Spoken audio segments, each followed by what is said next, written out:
ang pinakamataas na pagpupuri, paglulahati at pagpapasalamat ay sa ating pinakamamahal na Panginoong Hesus.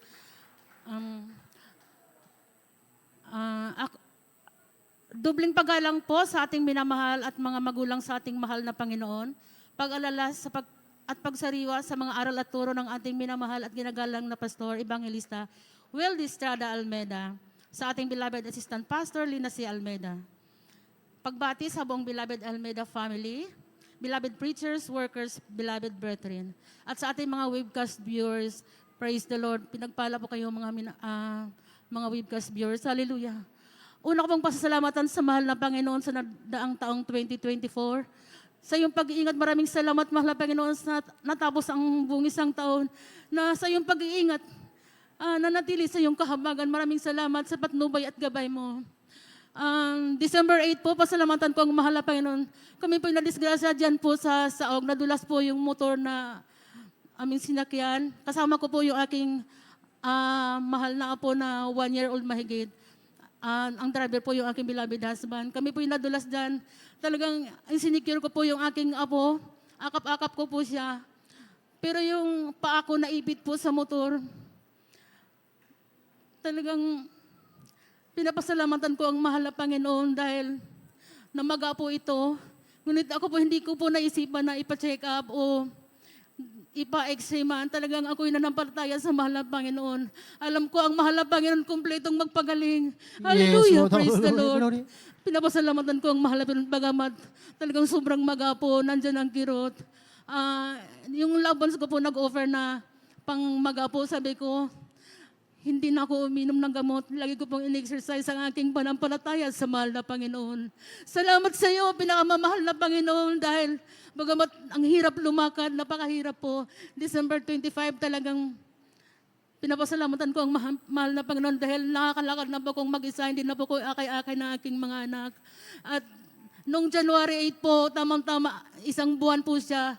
Talagang nakapagsuot na po ako ng sapatos. Maraming salamat sa iyo, pinakamamahal na Panginoon. there's Jesus. Sa kumpletong kagalingang pinagkaloob mo. Hallelujah, praise the Lord. Mga minamahal, na-save po ako sa balalagawaing ito, 1994, January po. Kaya sa habag ng mahal na Panginoon, inabot ko na po ang 31 years na paglilingkod sa ating pinakamamahal na Panginoong Hesus. Last January 3 po ang aking karawan, pinapasalamatan ko sa mahal na Panginoon. Taglay kong kalakasan, kalusugan, nagmumula sa Kanya. Maraming salamat, Amang Banal. Pinapasalamatan ko ang mahal na Panginoon sa Kanyang pag-iingat sa amin. Sa aking mga anak, pinapasalamatan ko ang mahal na Panginoon. Nung pinagbubuntis ko po ang aking pangatlong anak, talagang nakahiligan ko po ang Alcampur, yung pang ano po sa ipis, talagang hindi po akong tinto, nilalagay ko lang po sa ilong ko, dalawa. Talagang dinidurog ko po yan ng pinong-pino para pag natulog po ako, ipapatong ko po yung panyo sa aking ilong. Ganyan po ang aking ginagawa.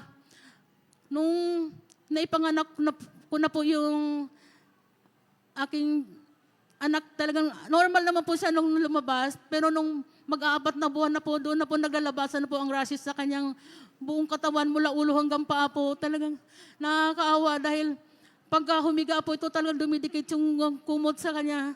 Ang ginagawa po naming mag-asawa, na lang naglalangis lang po kami, nilalagyan namin ng langis ng niyog, pampahid po para hindi po masyadong madikit sa mga telang ginagamit sa kanya. Salamat sa mahal na Panginoon. Talagang sa panampalataya po, hindi ko rin po dinala kung saan-saan dermatologist yun. Talagang magpupuri lang po sa tahanan ni Lilian, ginakas out yung mga sugat-sugat.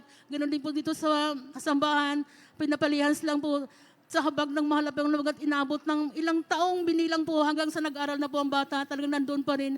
Ngunit salamat sa ating pinakamamahal na Panginoon. Ngayon po, magaling na magaling na. Maraming salamat sa mahal na Panginoon dahil sabi nga po, wala daw po bang nakakasama sa utak dahil ano po yun, mga chemicals. Ngunit ako nagpapasalamat sa mahal na Panginoon dahil po sa kanyang pag-aaral. Hindi po siya, talagang naging honor student pa po ang aking anak na yan. Maraming salamat sa karunungan pinagkaloob mo, mahal na Panginoon. Pinapasalamatan ko rin po sa mahal na Panginoon. Yung aking bunsong anak, nalaglag rin po ito sa aming hagdanan. Ang nangyari po kasi, nag-iba po kami ng hagdanan. Ngayon po, tipak-tipak pong semento ang binagsakan niya. Talagang yung tiyahin ko na nakaupo lang doon, hindi po siya nakakilos. Ako po kasi lumabas lang po saglit. Pagpasok ko, nandyan na yung anak ko. nakalaglag na doon sa tipak-tipak na semento. Talagang dinampot ko po ang aking anak. Sabi ko sa aking mga kasama sa bahay, magpuri tayo sa mahal na Panginoon. Talagang sa mga dalangin ng mahal na pastor, alam ko, mahal na Panginoon, pag-iingatan mo aking mahal anak. Yes, Lord. Ngayon Hallelujah. po, Glory. 19 years na siya. Taglay niyang kalakasan, kalusugan, nagmumula sa ating pinakamamahal na Panginoong Yesus. Maraming salamat sa habag mo, mahal na Panginoon. Ganon din po sa aking apo na, nung nag-aaral po ang kanyang mahal na ina, ako pong nag-aalaga.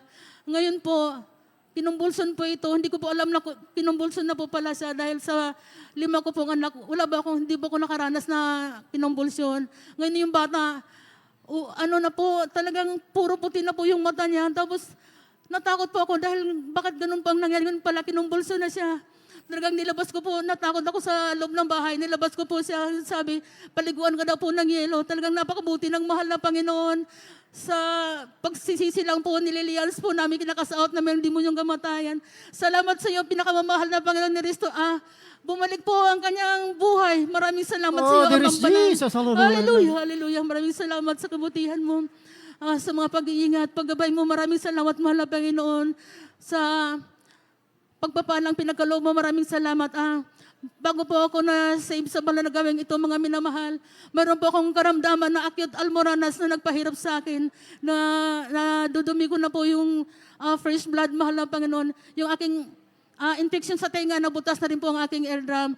At yung aking dysmenorrhea, sa patuloy ko pong pagdalo, hindi ko na po namalayan na wala na pala akong karamdaman. Pinagaling na ng ating pinakamamahal na Panginoong there's Jesus. Walang Jesus. gamot na Hallelujah. ginamit. Talagang sa panampalataya po, napakatipid maglingkod sa ating pinakamamahal na Panginoong Jesus.